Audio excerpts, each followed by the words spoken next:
هل أتاك حديث الغاشية وجوه يومئذ خاشعة عاملة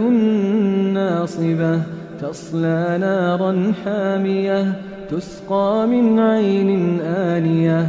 ليس لهم طعام إلا من ضريع لا يسمن ولا يغني من جوع وجوه يومئذ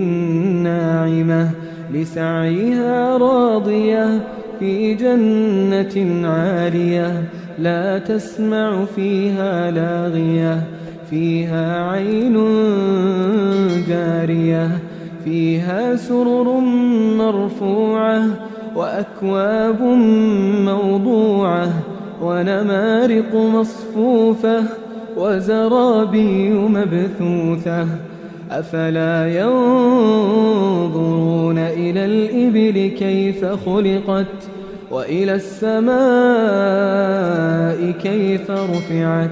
وإلى الجبال كيف نصبت وإلى الأرض كيف سطحت فذكر إنما أنت مذكر لست عليهم بمسيطر إلا من تولى وكفر فيعذبه الله العذاب الأكبر